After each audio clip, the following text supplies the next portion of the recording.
তামাম গাৰ্লফ্ৰেণ্ড মোৰ কি বুলি ভাবছ মই কি ক বেলেগ বস্তু মানে কবা নৰবি আৰু মোৰ যিমান গাৰ্লফ্ৰেণ্ড এ হাজো বস্তুত নধৰব আৰু দুটাই কবি কিন্তু দুটা মাথা ঘূৰাইছি আৰু তহঁতৰ তিৰি এতিয়া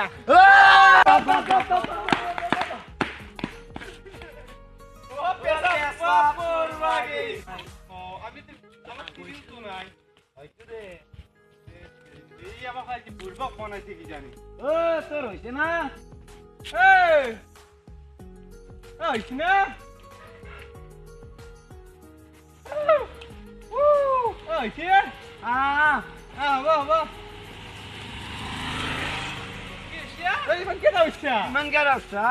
টেংকি পুৰা ফুল হৈছিল খালী কৰি আহিলো পুৰা মজা লাগি আছিল মই মুঠপা আহি গৈছো ইমান জোৰকে লাগি আছিল আগতে কিয় কোৱা নাছিলি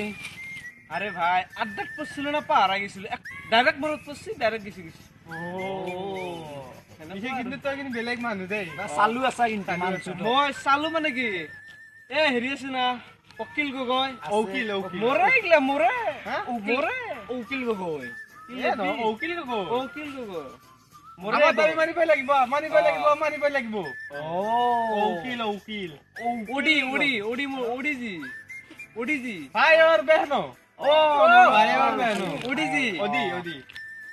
মোৰে লগত থাকে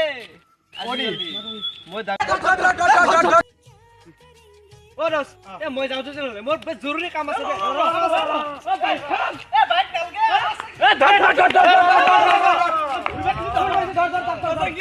হাগামুটা লাগছি নেকি ইমান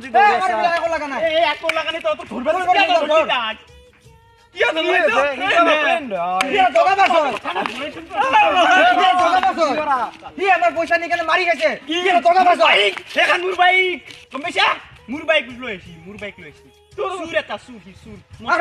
কাপোৰ পিন্ধে যে সেইটো মোৰ কাপোৰ হয় আমাক ঠগাই থগে আৰু তাৰ বোলে তিনটা কোম্পানী আছে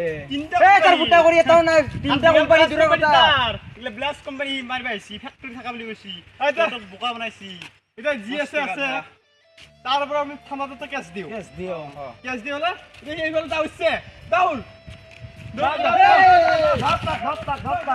কিন্তু ছোৱালী পঢ়া নাই পাল্লাত ল'ৰাকেইটা পঢ়া কাৰণে ভাল ছোৱালী পঢ়া হলে কি হলে তাক পেনৰ পৰা চাৰ্টলৈ খুলি দিলে হয় বাপৰে বাপ নহব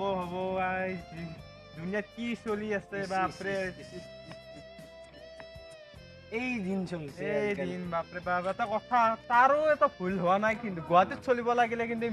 এইটো বস্তু লাগিবই মিছা কথা লাগিবই কিন্তু হল বোলে ইমান নহয় দেই মানুহক ঠগিব নাপায় দেই তোমাৰ ওপৰত মোৰ বিশ্বাস বেছি নাই সেইটো আমি হয় বুলি আৰু পইচা পাই বুলি ইমান দাউৰিব লাগে না দাদা মানুহ যে মৰি যাব ল'ৰাজন দেখিছে নেকি এইফালে এইফালে গেছি নেকি বিৰি খাব ভাল লাগিল বিৰি এটা হ'ব নেকি বিৰি নাই তোকে বিচাৰি আছো আমি বিচাৰি আছো তহঁতে ইয়াত এতিয়া আছা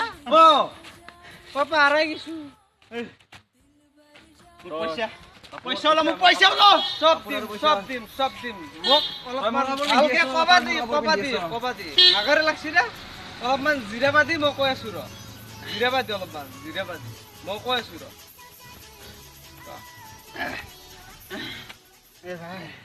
তহঁতৰ ভাগৰ লাগছি না জিৰে ল মোৰ গাড়ী জিৰে ল বোলো ভাগৰ লাগছে জিৰে ল তামাম বহুত ভাগৰ লাগছে মোক পইচা না থাকব পাৰে গম পাইছ না তহঁততকে লেভেল বেছি আছে মোৰ কি লেভেল তহঁতৰ টকাৰে দিব পাৰো তথাপি মোৰ লেভেলটো বেছি আমাৰ টকা আমি লেভেল দিব নকৰো আৰু তই আমাৰ পৰা খা কৰ দুদিনীয়া এনে গম পাইছা না দুদিনীয়া পইচা কেতিয়া দিবি পইচা হল বুলি আৰু ইমান হেৰি কৰিব লাগে না হ'ব দে তহঁতে আৰু বেয়া চেয়া নাপাবি যি বদমাছি কৰছো আজিৰ পৰা নকৰো পইচা ৰিটাৰ্ণ দিম গাড়ীখন তাতে আছে কোনোবাই ল'ব পাৰে হয় না ভাই মাফ কৰি দিবি দেই কথা আশ্ৰয় কোনোদিন নল'ব আৰু বিশ্বাসঘাতকতাক কোনোদিন বিশ্বাস নকৰিবা আৰু যিয়ে এবাৰ বিশ্বাসঘাতকতা কৰে সেই ল'ৰাজনক বা সেই ব্যক্তিজনক দ্বিতীয়বাৰ কোনোদিন চান্স নিদিব আপোনাৰ